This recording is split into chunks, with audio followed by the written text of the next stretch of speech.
Assalamualaikum warahmatullahi wabarakatuh. Alhamdulillahi rabbil alamin.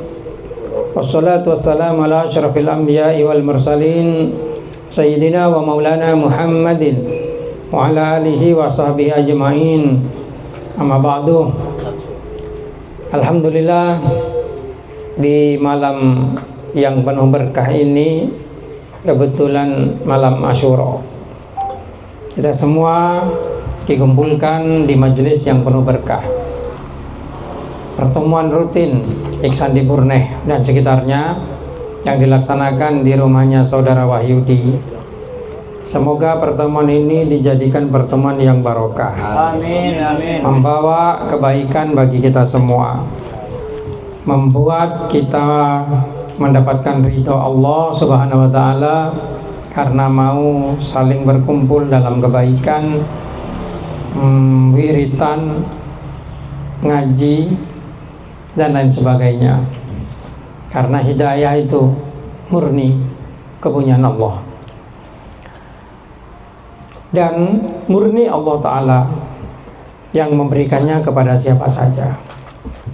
Oleh karena itu, semoga pertemuan kita menjadi tanda bahwasanya kita ini adalah orang yang diberi hidayah, yang ditakdirkan Allah menjadi orang yang baik dan menjadi penghuni surga. Amin ya rabbal alamin. Salawat serta salam kita panjatkan selalu kepada baginda kita Nabi besar Muhammad sallallahu alaihi wasallam yang telah mengajarkan agama Islam kepada kita, yang dengan Islam ini kita manusia ini dimuliakan, manusia diletakkan dalam proporsi yang seharusnya, dalam derajat yang seharusnya, diberikan petunjuk tentang jalan kebenaran, tentang jalan kehidupan. Ini semua adalah berkat perjuangan Rasulullah SAW. Jadi pantas kalau kita banyak membaca sholawat kepada Nabi Muhammad SAW, karena pada akhirnya sholawat itu akan kembali kepada diri kita sendiri dan membawa pahala yang banyak bagi kita juga.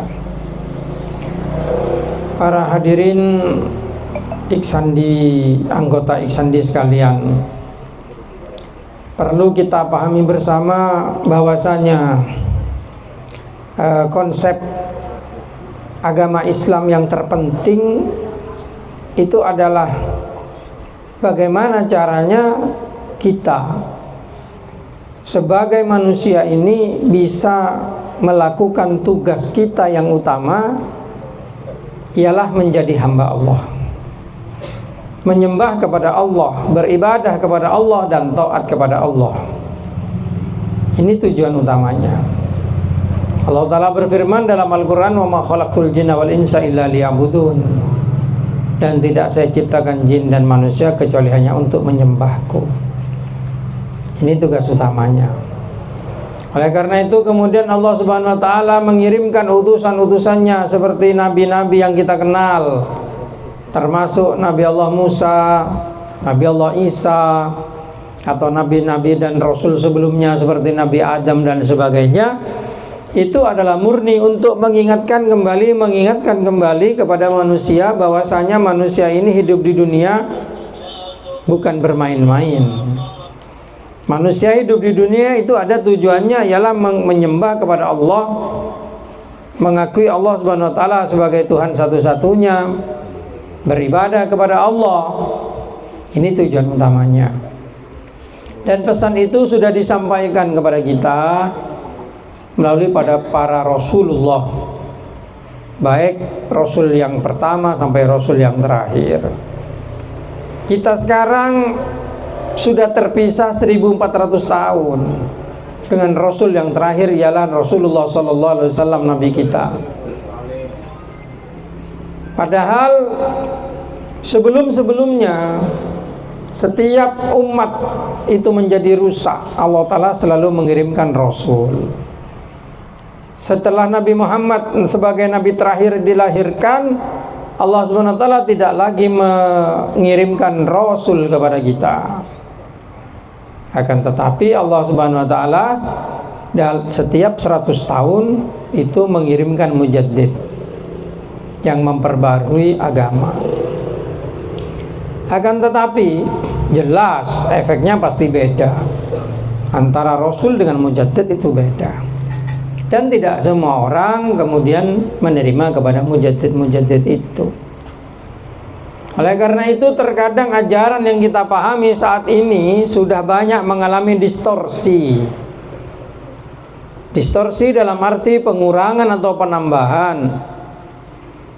Yang mana distorsi ini terkadang lahir dari kelompok-kelompok yang tidak memiliki sanad keilmuan yang bisa dipertanggungjawabkan.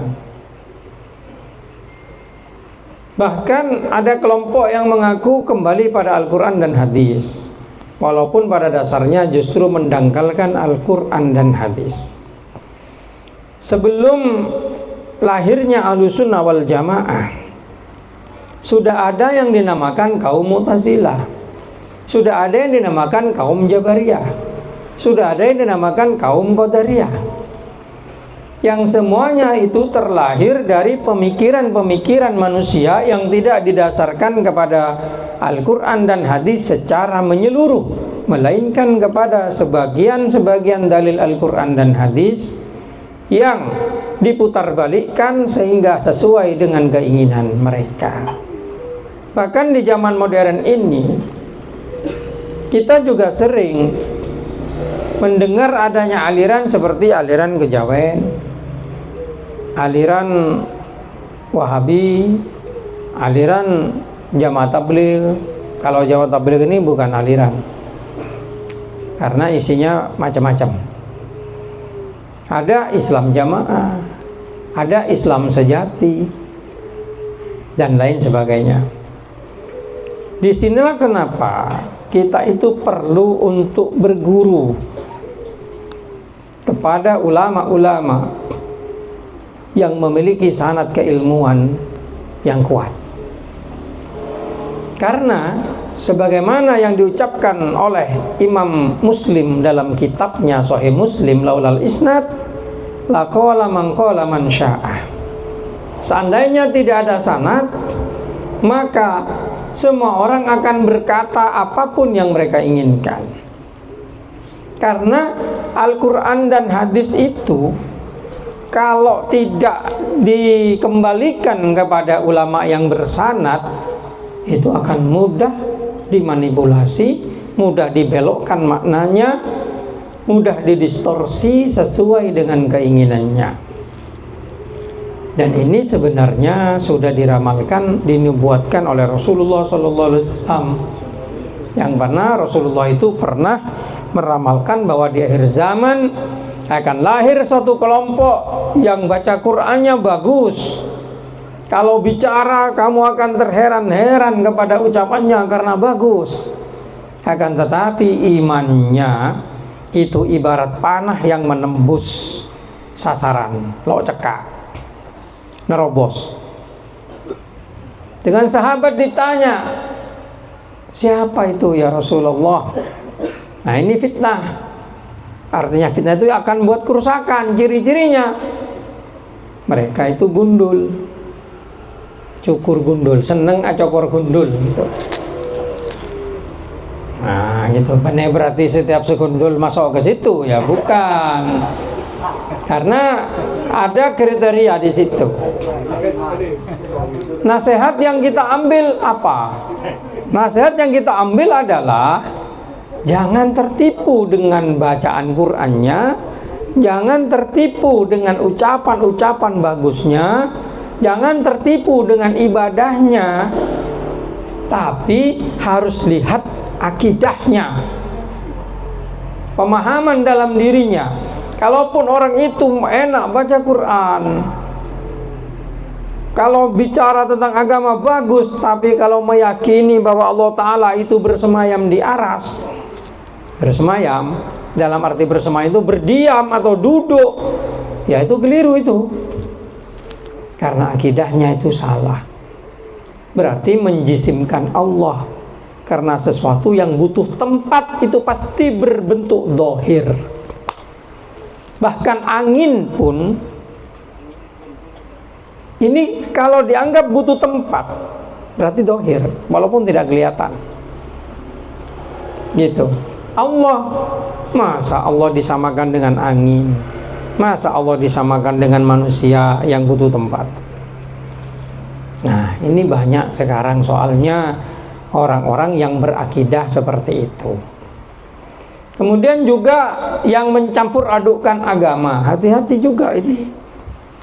Soalnya sering itu saya baca di Facebook atau di Facebook yang sering itu, kalau kita kumpul dengan grupnya orang-orang kejawen umpamanya, sering banyak mereka itu mengutip pernyataan-pernyataan yang seandainya dijabarkan secara zahir itu murtad. Gitu. Banyak orang kejawen itu mengatakan, saya ini sudah tidak wajib sholat. Kenapa? Karena saya sudah ma'rifat, saya sudah tahu kepada Allah, saya sudah memahami Allah, dan Allah itu ada dalam diri saya. Itu apalagi dengan kaidah aku itu dianggap sebagai Allah. Mereka mengambil dalil inni anallah rabbul alamin, ini sesungguhnya saya ana, nyata nih saya iku Allah rabbul alamin, ini ana Allah, berarti aku itu Allah. Itu kejawen. Akhirnya lo apa jeng langsung niat ingsun mata aji sholat daim, engkau ngocol aji sholat daim apa jang ngetok daim tang ate ngak ke pangeran, engkau lalu ate apa jang fisik. Itu kejawen. Kalau ketemu saya jawab, mana mulia kamu dengan Rasulullah. Nah, ya jelas Rasulullah masih sholat. Jadi melo apa jang, berarti ngaku semaan ke pangeran, berarti ngaku lebih mulia dari kanjeng Nabi. Lebih ma'rifat mana kamu dengan Rasulullah. Rasulullah didatangi malaikat Jibril. Ada bila datangi malaikat Jibril? Tahu malaikat maut pola. Gitu. Nah, itu banyak sekarang, terutama beredar di kalangan orang-orang bodoh yang tidak mengerti syariat. Makanya ini pentingnya tadi kepada para alumni sekalian, mengmangki aliran-aliran seperti itu jangan diikuti. Gitu. Jangan diikuti karena itu akidah. Lebih baik sampean ikut torekot. Kalau memang mau mendalami itu. Torekot yang mu'tabaroh ya. Dalam tanda kutip torekot ya. Kalau cuma amalan wirid apa itu kan banyak sekarang orang buat wirid ini. Mohon maaf, seperti sholawat wahidiyah itu bukan torekot, itu sholawat. Kemudian ada yang aliran ini apa wirid apa namanya Islam kemarin itu pada tamu itu cerita tentang wirid itu loh, Islam apa nyaman gitu. Saya tanya wiritannya apa, wiritannya ini, oh lo apa aja hasbunallah mana ya tidak masalah, cuma namanya saja silakan, tapi lebih utama ikut torekot ya. Torekot mutabarah seperti Qadiriyah, Nasabandiyah, Qadiriyah wa Nasabandiyah, Tijaniyah, Syadiliyah, Alawiyah, Samaniyah, itu banyak yang mutabarah. Itu mutabarah itu artinya sanadnya nyambung. Tapi kalau kayak sholawat wahidiyah itu bukan torekot, karena sanadnya mimpi berzakiyah. Tidak apa-apa ikut, tapi jangan ngaku torekot. Memang nggak diterima itu. Nah, sebagian orang tidak mau karena bukan torekot. Gitu. Asal jangan gulu berlebih-lebihan. Nah, kalau berlebih-lebihan, nah ini yang bahaya. Contoh, ada torekot itu mengatakan begini, mong hede lah masuk de tang torekot, na anak poton hede kapi jo masuk surga kapi deki, maki ala kotusa. Itu jangan diikuti itu. Kenapa? Rasulullah SAW sendiri tidak berani menjamin seperti itu kepada anak keturunannya. Sampai kanjeng Nabi itu bersabda, lau sarokot Fatimah binta Rasulullah kotok tu yadaha. Nabi Muhammad berpesan kepada Siti Fatimah, angkidi nafsaki minan nar, itu ada di hadis Bukhari. Angkidi nafsaki minan nar, ya Fatimah, wahai Fatimah, hindarkan dirimu dari neraka. Kenapa? Karena Nabi Muhammad sendiri tidak pernah menjamin keturunannya masuk surga. Tidak seperti yang ada di ceramahnya Habib ini kadang terlalu, wah ini lebih mulia dari Imam Syafi'i. Saya tidak setuju seperti itu. Kemudian ini kalau Habib nih pasti masuk surga, lo bisa kan potren tibi lo jamin dengan Kanjeng Nabi. Sejak kapan mereka menjamin keturunan Rasulullah pasti masuk surga? Belum tentu. Bahkan keturunan Kanjeng Nabi marga asegap jadi pastor itu belum tentu. Kita semua menghormati kepada mereka-mereka yang pantas dihormati. Nah, gitu. Makanya yang benar tuh ikut tarekat. Ketika ikut tarekat, kita itu nanti akan diajari bagaimana bertindak, bersikap dan menghadap Allah kepada Allah. Begitu. Tarekat. Jadi tarekat itu bukan hanya seperti yang dipahami beberapa orang awam, wirid latifatur ini, latifah ini. Bukan, itu hanya pembuka kunci. Dalam Qadiriyah wa Naqsabandiyah kan ada latifatul qabi, latifatul ahfal, itu hanya buka kunci tok. Tapi mengenai bersikap itu nanti adanya di muraqabahnya kepada Allah. Bagaimana kita ya, saya akui bahwasanya ketika seorang ahli tarekat itu kemudian sudah masuk dalam lingkaran yang lebih dekat, mungkin tingkah lakunya itu akan menjadi aneh. Karena ketika saya baca di panduan tarekat itu, lo aneh. Karena memang cara memandangnya pun mirip kejawen nanti. Karena pada akhirnya orang ahli tarekat itu akan merasa bahwasanya dirinya bukan menyatu dengan Tuhan, tapi bersama dengan Tuhan. Beda, menyatu dan bersama itu beda. Lingkaran, seperti lingkaran dalam, lingkaran luar. Jadi mau sekilo norok tarekat itu lingkarannya di luar. Di luarnya luar kan begitu. Tuh, apa ada yang seperti itu? Ada. Nabi Muhammad pernah memberikan petunjuk dalam masalah puasa. Puasa itu 3. Ada puasanya orang awam, ada puasanya orang khusus, ada puasanya orang khawasil khusus, yang lebih khusus. Ini petunjuk itu untuk orang-orang yang tingkatan tarekatnya tinggi. Memang kadi ijadab, dan saya tidak heran, memang harus seperti itu. Tapi masalahnya ketika kita ikut tarekat itu kita harus bersanad, berguru. Nah, karena kalau tidak berguru, malam yakun lahu syaihun yurshiduhu fasyaitonu sayhuhu. Barang siapa yang tidak punya guru yang menunjukkan, maka setan gurunya. Gitu. Dan tentunya guru-guru tarekat itu biasanya tidak menonjolkan diri. Biasanya lemah lembut, welas asih, dan kemudian tidak sombong. Memang bodoh orang kemudian saya ini mursyid tarekat ini, saya ini, itu biasanya palsu itu. Sama seperti keturunan Rasulullah yang asli itu tidak ngaku-ngaku seperti itu. Saya ini keturunan Rasul, dalam darah saya mengalir darah Nabi. Apa? Itu menyombongkan nasab seperti itu, bukan watak Nabi itu. Gitu. Memang Islam itu sangat-sangat teratur di dalamnya. Oleh karena itu, kita ini harus bersyukur kepada Allah Subhanahu wa taala, terutama para alumni para pesantren Darul Hikmah ini, karena kita ini alhamdulillah berguru kepada guru yang punya sanad kepada Rasulullah sallallahu alaihi wasallam. Itu ada kitabnya, sanadnya lengkap. Jadi apa yang diucapkan itu bukan muncul dari hawa nafsu, tapi betul-betul didasarkan kepada sumber yang bisa dipertanggungjawabkan. Nah, ini pentingnya. Kita itu ngaji itu pentingnya. Jadi ketika wiritan gitu, kita tenang. Karena apa? Cara berpikir, cara memahami, cara berzikir, kemudian caranya kita rasa kepada Tuhan itu benar. Karena banyak orang yang ngaku marifat itu sebenarnya sesat. Pak ngakoh kepapak di Sunan Gunung Jati itu saya pernah ketemu itu. Orang dagang kain nang pasar Keramat Jati Jakarta.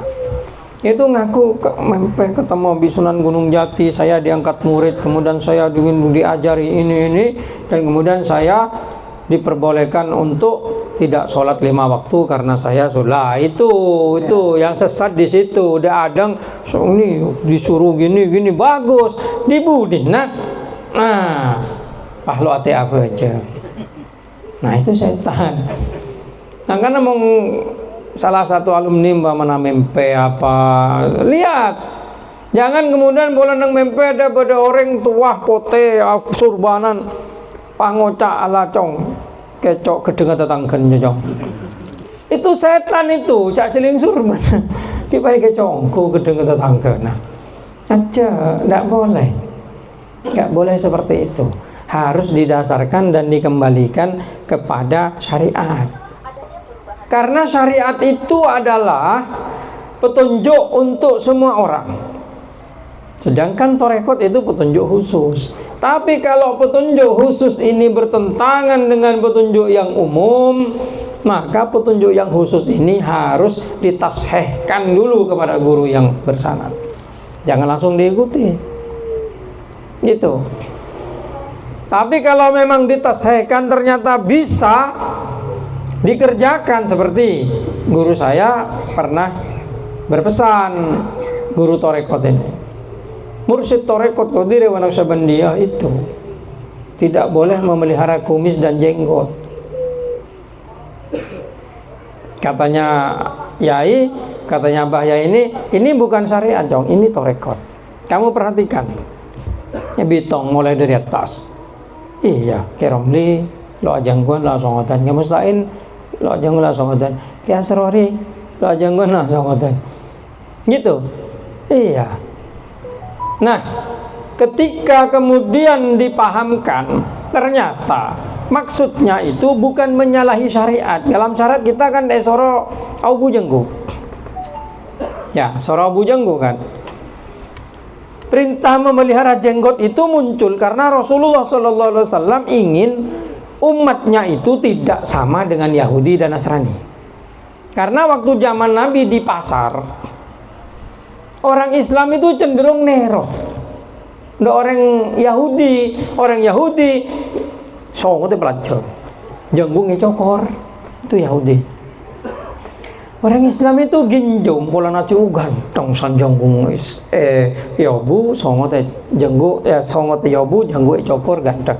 Nanti orang Islam itu nero. Akibatnya ketika orang Islam ingin beli kepada sesama Islamnya teporok, tidak bisa dibedakan. Lalu Rasulullah SAW menganjurkan cukur kumis, pelihara jenggot. Jadi masanya sabda Nabi itu dikerjakan oleh sahabat, langsung kelihatan mana yang Islam, mana yang Yahudi. Ini tujuan utamanya. Jadi sunnahnya jenggot itu muncul karena asbab. Sebabnya apa? Nabi Muhammad tidak ingin umatnya meniru Yahudi Nasrani. Persoalannya sekarang, banyak orang itu masana jangguan sombong. Sana jangguan bah ngaku saya ini paling sunnah. Wah, nih ikut sunnah Rasul ini, bangga. Justru janggu itu menjadi sebab dari sombong sekarang. Maka sampean ngara alumni mong wah songotan janggu ganteng akacace ganteng anak ngembuk kena. Gitu. Nah, itu akhirnya memunculkan sifat ujub. Tidak sampai takabur, kalau takabur kepada orang lain. Ujub itu dari diri sendiri, merasa takjub kepada dirinya sendiri, sehingga terkadang kemudian melalaikan Tuhan, padahal kapi yang beri pangeran begitu. Nah, ini yang membuat orang ahli torekot hati-hati. Sehingga mursid-mursidnya itu dipesan, jangan caubu janggu, caubu songot, malelo sombong heda. Gitu. Nah, bisa dipahami maksudnya. Pemikiran yang mendalam karena kehati-hatian. Makanya pada cerita saya Gus Kausar, saat cerita guruna lo toman ngelakonen kemurahan dua sampai Gus Kausar lo ya jemaah aja nang YouTube-nya. Oh udah iya Kiai Kona mau ngaja mak lo ngosor gitu, mau ngajolonan pas aja mak lo ngosor pakai jauh, mau ngosor lo aja mak gitu. Nah masana no Gus Kausar katanya Kiai sampean me ano lah sejak itu Gus Kausar figurun lo ya jemaah. Ada ceritanya itu. Tapi bukan berarti kelero, enggak. Betul pertanyaannya. Gitu. Cuma kiai ini lebih hati-hati todus ke pangeran. Mau kita kan kendus nodus ke pangeran. Kalak kabeh kan. Malah ki korang. Kemarin mau bajang lemang bekto korting dadi telo. Ki korang. Kemudian ki korang bae korting dadi telo. Nah, itu kan kelero. Padahal di Allah Ta'ala itu sudah diperbolehkan, tapi karena todus. Nah ini sifat khusus dari ulama-ulama yang makrifat kepada Allah. Memang setiap ulama yang makrifat itu beda-beda. Ada malah yang seperti yang diceritakan mursyid-mursyid itu seperti wali malamatiyah gitu. Wali ini memang ada tingkatan-tingkatan seperti itu yang kita tidak paham. Memang kan membodoreng nih gitu. Kita tidak boleh langsung mencela. Saya tidak berani kecuali melanggar syariat. Ya mau melanggar syariat apa gini ya jelas. Tidak bisa, tidak lo bisa kau tuh celah. Makinlah wali mau jelas ngelanggar. Benekeng lo pada bisa syariat, lo pada lo tentu melanggar gitu loh. Beda wali orang terkenal wali umpamanya Pak Hazina, bener itu tidak bisa. Atau apa? Ngenom, homer, jangan di anu kalau dohirnya dulu dihakimi, masalah dengan Allah beda begitu.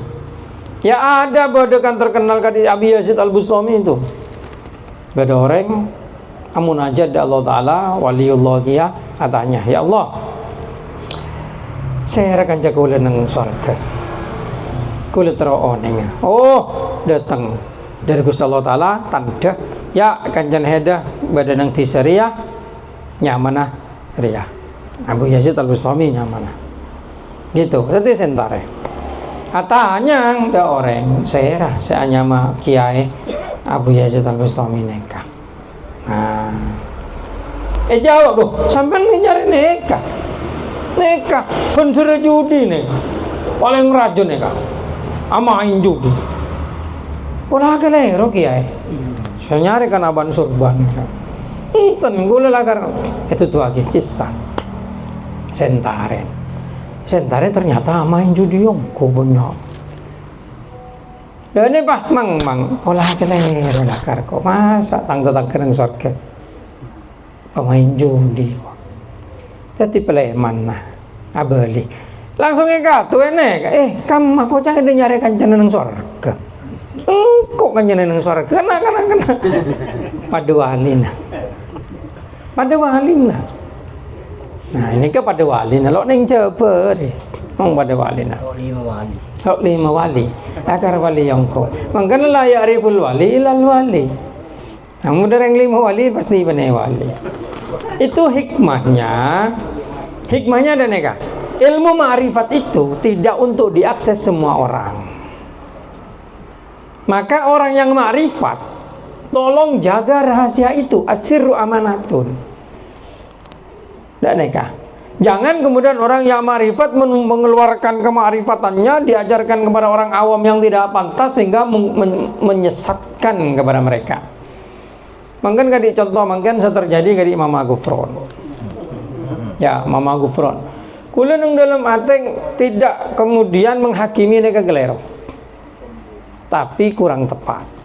Oleh keanehannya atau kehilapannya apa pekular rembunyang orang ngabidatu. Ani makoli, saking yama lagi TV kan. Tapi ketika dikeluarkan di depan orang, tingkah ini yang salah. Karena bisa jadi memang Gufron itu memang betul-betul dengan Allah dikasih ilmu. Bukan orang yang tapasli itu, memang terakatan orang. Tapi ketika dikeluarkan di depan orang banyak, menimbulkan semacam gejolak, itu yang salah. Seperti Siti Jenar, yang dulu kemudian dihakimi dengan para wali. Al-Hallaj, itu dihakimi dengan para wali. Pada. Dan makanya kita sebagai umat Islam terutama membicara dengan orang itu diukur akalnya. Kalau memang bukan akalnya nggak nyampe, jangan diajak bicara tentang masalah itu karena akan menimbulkan suatu gejolak. Dan itu yang terjadi sekarang banyak gitu. Lain bi Lia Eden, kalau itu betul-betul Eden kalau menurut saya. Itu kan ngaku malaikat Jibril itu kemudian ngoba agama itu. Nah itu. Tapi kadi Buya Syakur almarhum misalnya, kan aneh gitu itu. Sekarang Mama Gufron, bohong lebih nyabai kasus-kasus seperti itu. Itu saya belum kemudian menghakimi kemudian mereka atau beliau itu salah, enggak gitu. Tapi kurang tepat. Ini kan momen pada salah situng jaga jalum nih pada sewali tolong kena sere kancana acek akondo masalah terlalu tinggi malelo sesat. Dan emponlah biasa-biasa saja, kewalian itu disimpan hanya sampai dengan Allah Ta'ala saja, karena pesan para wali juga seperti itu. Asirru amanatun, rahasia itu titipan.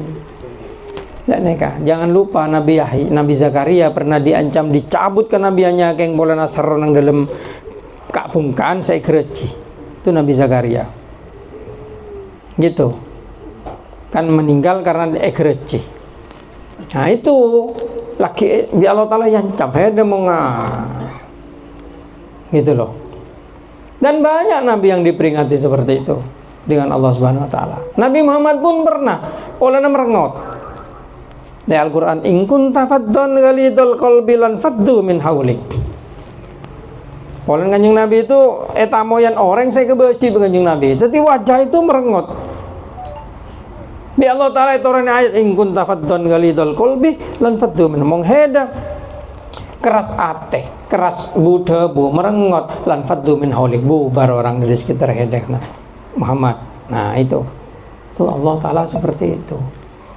Nah makanya kita itu harus, maksudnya ketika beragama toreh noro okor tibi okor kita begitu nyari guru seandi sanat tapi sesuai dengan syariat. Jangan saya terlalu aneh. Nah boleh bisa komunikasi dengan Nabi Khidir langsung tunjukin lo bisa kan dinikah. Itu rahasia soalnya. Ya perkara bisa ongku simpanlah, jangan dikeluarkan. Insya Allah pola beda di antara kita sewali umpamanya. Ya itu pesan saya, dan itu bukan pesan saya toh, itu pesan dari Allah Ta'ala lagi ya gitu, ayo disimpan. Nah itu tujuannya apa? Agar umat ini menjadi tenang dan menjadi tentram. Dan kemudian selanjutnya insya Allah kita ini karena memang kalau di Pondok Darul Hikmah itu torekonya Qadir Naksabandiyah gitu. Nah, itu diamalkan, wiritannya diamalkan gitu. Nyare. Kadang kita gini, wiritan itu karena pingin diberi balasan. Wiritan terus dagangan maju. Itu wiritan terus mamana alajar malah juli mangkat. Beda wiritan. Nah itu namanya kan apa ya? Benelo ikhlas keng akan diminta umbal ya. Itu keliru, pemahamannya bukan begitu. Pemahamannya itu kalau kita punya hajat kepada Allah, langsung minta aja kepada Allah. Jangan pakai wiritan-wiritan kemudian nyogok ke pengiran. Bukan itu konsepnya. Kita wiritan itu konsepnya tadabbur, tadarru, khufyah kepada Allah itu. Lalu minta, boleh minta.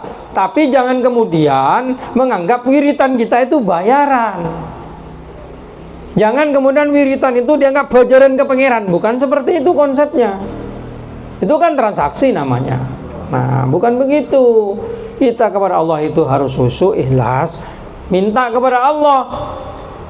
dengan rasa kasih sayang Allah diberi alhamdulillah, tidak diberi ya cangok-ngok begitu. Jangan merengut, jangan dianggap itu sebagai transaksi, karena banyak saya wiritan nih moga-moga pacar yang saya jeler malah kole atau bareng bine atau betunya malah. Oh, bukan begitu konsepnya, harus ditata hatinya. Jadi kacik wirid lagi nyon geprek candu malah lari sumpah mana. Bi Allah Ta'ala tekanin alhamdulillah, lo tekanin gilo kenapa? Tapi insya Allah menglakar kita istiqomah, kita ikhlas, bi Allah Ta'ala tekanin.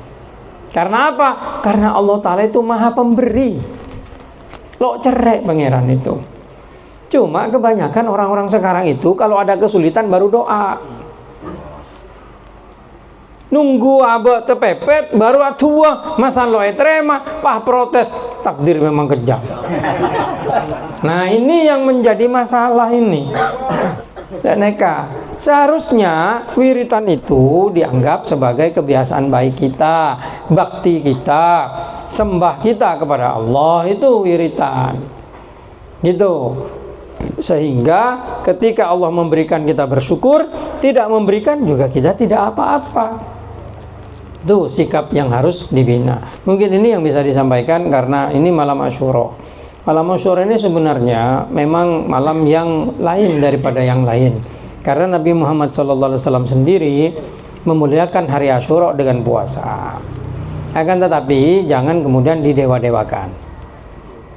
Nah, beda tanggal tung Muharram, kemudian ada Asyura. Kalau di Syiah ini malam yang sangat berarti karena terbunuhnya Sayyidina Husain katanya. Sampai di peringatan Asyura itu kol-nokol belakang itu sesat kalau menurut saya. Itu kan mirip sama orang Kristen ngebu patung, ngebu saleh, pahtana ngepako. Waktu Natal memperingati Yesus Kristus yang disalib. Itu bukan ajaran Islam ya, seperti itu. Asyura itu memang mulia, dipuasai dengan Rasulullah SAW karena memperingati kemenangannya Nabi Allah Musa kepada Fir'aun. Tetapi tidak boleh gulu, tidak boleh keterlaluan. Dalam artian kita mengamalkan ibadah agama itu sedang-sedang sajalah. Jangan terlalu mendewa-dewakan seperti enggak. Jalannya Allah itu mudah dan sedang-sedang saja. Percayalah, wali yang asli pasti sholat. Mong kilo apa jeng, neka berarti kilo teti wali yang ko. Duh, undane kadang-kadang memang jadi non.